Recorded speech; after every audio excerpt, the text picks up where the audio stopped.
USA, USA, USA.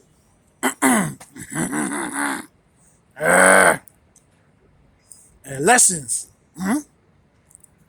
Lessons are learned. Yeah?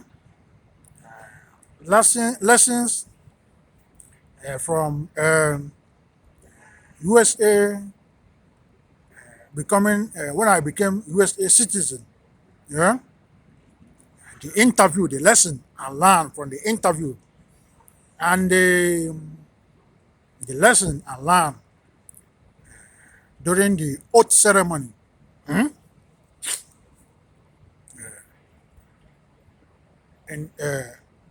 the interview to become USA citizen, the interview, I became USA citizen in 2017. And the day of the interview, July 22, 22, like 22nd, 22, 2027. And the examiner and the person that will interview me, she's a woman. You know, when I came, she received me, walked me into the office. We stayed in the office. And she's a white woman. But the way she treated me, the hospitality, she make more. She was the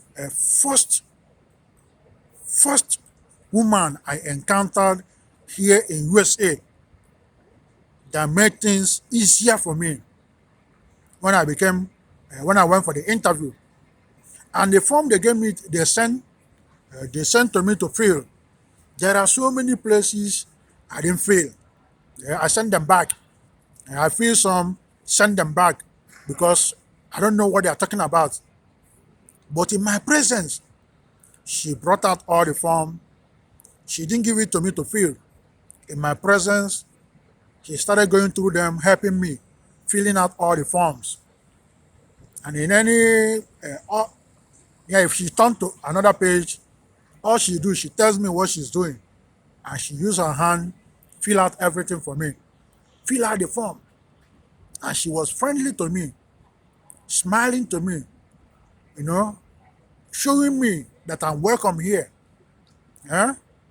Showing me that your energy, we know your energy, we recognize your energy, and we welcome that here. And that energy, we know the energy you have in you, you have love for the United States, and you are ready to sacrifice everything you have, anything you have, everything, just because the love you have for the United States. She knows. That was the lesson I was learning. You know, she filled out everything. Then the book they gave me to read, like there's a book they give you to study, like citizenship book. You read them, get ready. Then they ask you a question from the book. And the book, like from 1 to 100, I studied the book.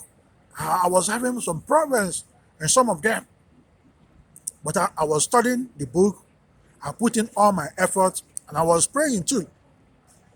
Praying all my prayers. I want to be here in USA. The country I've been praying for since childhood. Childhood when I became a member of Boy Scouts. There I've been praying and wishing USA well. Moving them forward. Now I'm in their land.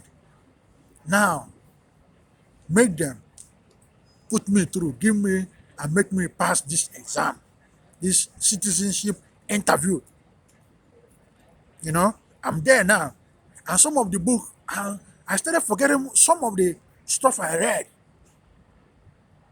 You know the question she asked me? She asked me only 3 questions. And the questions she asked me, I knew the questions already. Before I read the book, I knew the questions because I love to follow the news. I love to watch too many news. Sometimes you see me watching CNN. Sometimes you see me watching, I think, MSNBC. You know, follow what's going on in the USA. when they announce something, or maybe when they announce somebody, their hero or somebody important to them die, then I have prayer to say for that person. I watch their news to follow up with what is going on here. And before I came to USA, I followed the news too, just to see what's going on in other part of the world. Then I can pray for everybody. What they are going through, eh? Then I pray and come up with prayer solution, wishing everybody well. If maybe any kind of negativity is rising against USA, or kind of they announce a kind of disaster that is coming, then I continue to follow that up and pray. Follow that with prayer, pray in summoning the higher energy to take control and subdue that negativity coming to the soilers and properties. I watch the news because the reason I watch the news because I pray only to pray. They are the reason I watch the news. Yeah. When I see important person or in a country, they say he's having problem or sick, then I start praying for that person. I don't wait for no reward. I don't go. I didn't. I don't go. I don't go to that person telling him to give me money before I pray for them. But since I see them, and sometimes when I see somebody in USA government, in any party he is, the person or she, I start praying for the person. They are the only reason I watch the news.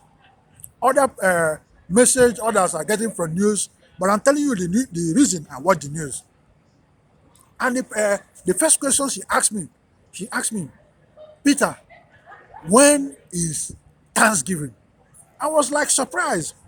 Then he said what? She said, when is Thanksgiving? I was like, I wasn't expecting such question because Thanksgiving, everybody here in USA, even little children, knows that Thanksgiving comes in November. I told her Thanksgiving is in November. She went to the second question. I think the House Speaker then was the second question she asked me. The House Speaker there was a Republican, Paul D. Ryan. Paul D. Ryan, yeah, I remember him. And I see him on news all the time. When I'm watching CNN, sometimes he come out of the news, say something, or sometimes when the House are in a meeting, I always see him. Huh? That was the question she asked me. Who is the USA House Speaker? I said Paul D. Ryan.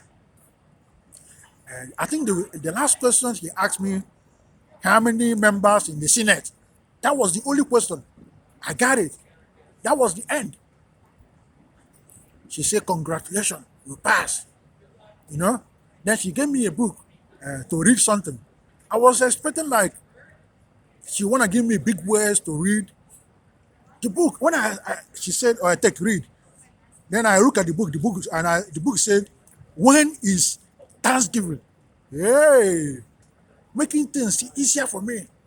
Then she gave me a pen and said, right. She said, Thanksgiving is in November. I wrote that down. She said, congratulations, you passed, Peter. You are welcome. Then she wrote some stuff, typed some stuff on the computer. She said, okay, follow me. White woman. Did she call me black monkey? No. But in Africa, most people are getting some different kind of, before they go to other countries, there are so many negativities they feed you with. And you're using that to define a nation, define a particular group, define a particular race. And most negativities I've heard in the past, they say if you encounter a white person, they will call you black monkey. But all I've been going through, even when I was going to schools, I've encountered so many problems.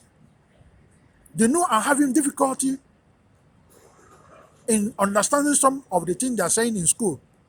Then they continue to make it more difficult to me. And some of the instructors I encounter, the females, they are my fellow blacks. And they continue to make things worse and difficult. And when I try to ask questions, they say if you don't understand room, they just go to D12 room 1 after the class and meet a tutor. That's all. But you are my instructor in the class and you refuse to explain. Then you are referring me to another person, a tutor. But you say that in the class. Then I'm asking you question to explain more so that I understand. But you don't want to explain. And you're telling me to go meet a tutor, making lives difficult. But the first woman here in the United States that made things more easier for me. The most important of all the documents I've been seeking for, the citizenship, a white woman. I went to interview. She took the paper where I didn't begin from beginning, fill out everything. She didn't ask me to fill them. She filled all the form where I didn't fill out all. Then she told me she's done. Time for interview. She filled everything, helped me. Ask me a simpler question, put me through. Because she know, I think she believe, to me, I understand she knows I'm having difficulties in terms of academics. Like, I'm having difficulties in school. But she know the energy I'm bringing to the United States. She put me through. Then she said, follow me. And when we were walking, she was holding my hand. She held my hand, moving from window to window. We are walking around the facility. When we go there, they give them like a kind of paper. She wrote something. Give them my name. They type them in their system. Print out some document. We go to the next office. Walking around there, holding my hand. The woman that was even in a higher position there, me that I was still seeking for a document, but she's in the higher position. She showed me love and welcomed me. And all I understood from the love and the hospitalities she showed me, I believe they know there are so many kind of problem, challenges going on, some kind of uphill battle, some kind of hatred, some kind of discrimination, some kind of abuse, some kind of racism going on in the land. But she showed me, Peter, all the hospitalities and her action to me. I understand that, like, she showed me, Peter, whatever you see going on in our land, we are United States, we are different from that. And all you see going on there, all the hatred, discrimination, abuse, racism, they are all unconstitutional. Our constitution are against that. She made me understand more about what is going on in the United States and all I've been passing through. I have more clear knowledge. Now, my fellow black woman, my fellow black, didn't put me through. In school, they are making things difficult for me. And some of it, when we are in group in class, and they say form a group, form a group. We form groups. And most of the group, the black girls are there, other guys are there. And they say in your group, you have to exchange number, exchange contact. Yeah? But when it comes to exchanging contact, my fellow black lady is there. Yeah, in my present, everybody exchange contact. When it comes to my turn, I had to get number. They say, we never give out our numbers. We never give out our personal numbers. Just like that. Then I'm only the person, I become the only person in that group with no group member number. It ends that way. And sometimes when you try to go closer, you see that the people who are going closer to feel love are going away from you. And some of their females, our own black females, and some are from my country. When you try to ask them question, excuse me, they turn. They won't even stay to hear what you're talking about. Excuse me, they turn and say, sorry, we have boyfriend, and leave. Excuse me, sorry, we have a boyfriend, and leave. You don't even know what I want to ask you.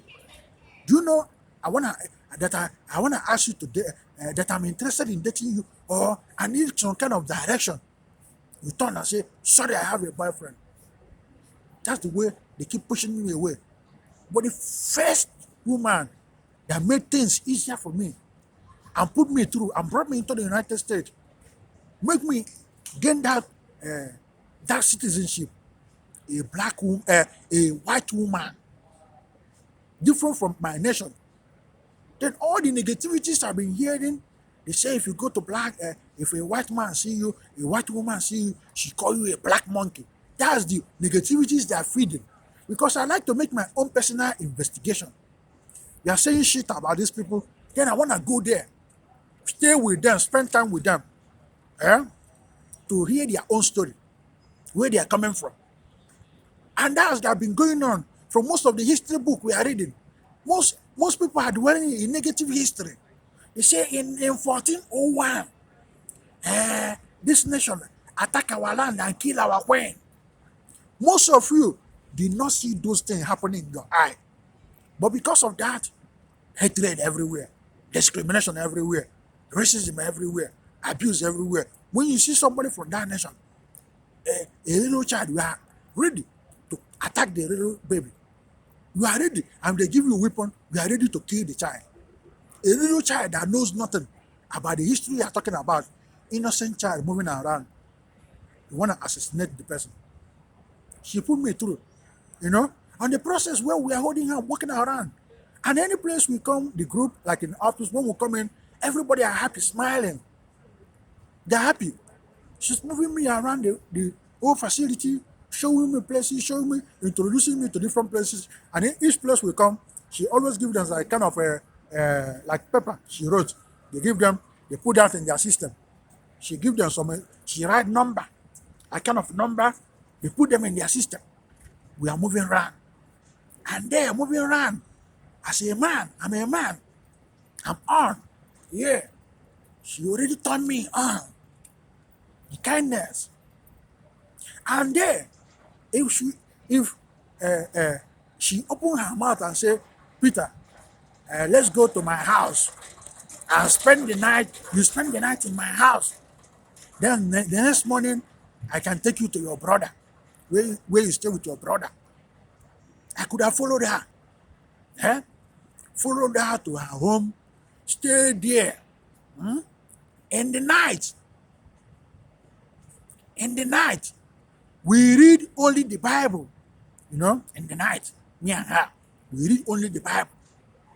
And if we first go to the book of Revelation,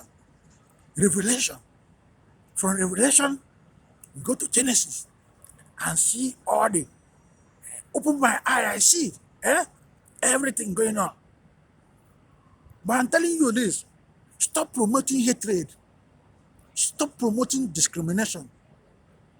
Stop promoting abuse. Stop promoting racism. All these are unnecessary. Stop. They are evil. And when you are moving around with all this kind of thing, the negative history, your ancestors, or they pass on you, the kind of hatred, discrimination against a land, against a country, you are holding yourself hostage. Because that place, maybe this place, this foundation, this place, this office, they say maybe this foundation, only the white work there. And that's where your destiny, and you are destined to get the main help you are seeking in life. Because just walk in there, introduce yourself, relax, they welcome you, then they put you through. They help you. But because you already feed your mind with negativities, negative history, when you hear this office, only the white work there, because they feed you with negative history, you say, no, I can't go to the white. They are calling us black monkey. That's how you conclude. Then you leave. But you didn't know that you are blocking yourself. You are now your own worst enemy. You block yourself from the benefits you're supposed to get from moving forward. Then you're moving to other places, searching for solution. You remain there because you already put yourself in bondage. You already use yourself, build walls and block yourself because of negative history. I learned a lot. And the date I went for the interview was in the year 2017, month July. Then the day, 22 July. That was when I went for all this. She welcomed me on 22 July 2017. A white woman in USA made things easier for me welcomed me, put me through, I passed, eh? And showed me whatever history we have heard against the United States, against our race, and showing you who we are. I understood more. Whatever I see going on out there in other streets in USA, I know they are going against the law. They are going against the Constitution, because USA Constitution hate discrimination. They hate hatred. They hate abuse. They hate all kind of racism.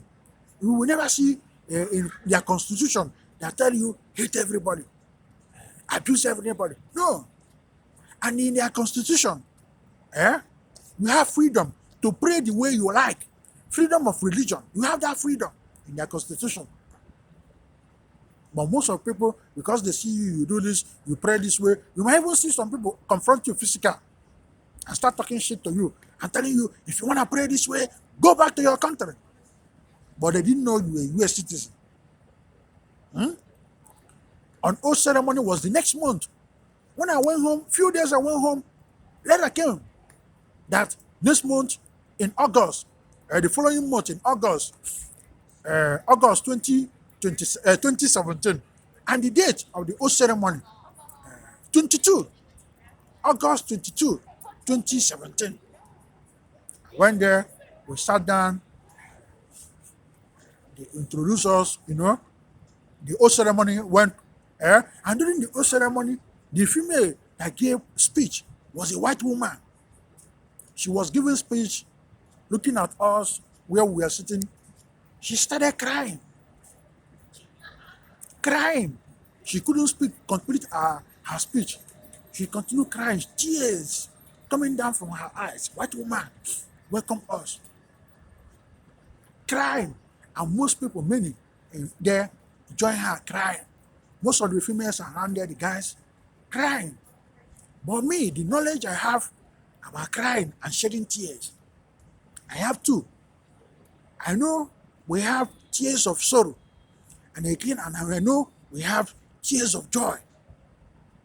Now, where we are celebrating, and she's welcoming us officially to be US citizen. The ceremony, she's crying. Everybody crying. I know everybody are shedding tears of joy. That was my analysis. Everybody shedding tears of joy. And in me, I said, now, she was crying. Then another meaning that came into my mind, that she's like saying, Peter, you are welcome to USA. Peter, you now belong to us. That's the message I got from everybody there crying, the female crying, shedding tears. Peter, you now belong to us. Peter, welcome to USA. All the problems, all the abuse, all the discrimination, all the wars in your countries, all fighting you because the way you pray, all the abuse we have experienced, you are welcome to us now. You now belong to us. And the law, USA, and Constitution protect you. All the benefits USA citizens get must come to you. And all the resources and all the protection all USA citizens get, all the protection, you must get them now. And you are safe in our hand. And we welcome you now and we win you. You remember, July 22, 2017, the first woman that made things more easier for me here, the most important document I've been seeking for, and put me through, made everything easier and welcomed me. A white woman. In oath ceremony, the white woman that welcomed us, shedding tears, showing us love. You are welcome here. All we have been through in your country, before you came here, they are over. Welcome to the United States. I saw love. I saw the reason, whatever reason making me from childhood love the United States so much, praying for them, wishing them well. There standing, praying for USA, wishing them well, following the news, following them, see them, their country, getting more information, news going on, and promoting them, moving them forward. Now, I've seen with my eyes the reason I'm doing all that, and the reason the hospitality here, and here will be your freedom from all you have been through from childhood. But here you are safe in our hand now. Anybody that want to attack you now, they must come to us first. They must face us. In conclusion, Peter will fight for you. That's what I continue to, when I newly became citizen, and when I see myself like in a kind of group with USAs, many holding flags, and they be like, Peter, we will fight for you. And the decision I make here, that love me, USA, I'm here, and I'm staying here, established here, spend the rest of my life here, get married here, wives, concubines, female, raise my descendant here, and my generation continue moving forward. Stay here in the United States. Victory, victory, victory. USA. Sanko FM, Chief Priest. Peter Odira Nkwuaku in Los Angeles, California, USA. Chief Priest what? Chief Priest USA. Peter Odira Nkwuaku, a senior USA citizen. A senior USA citizen. Forward.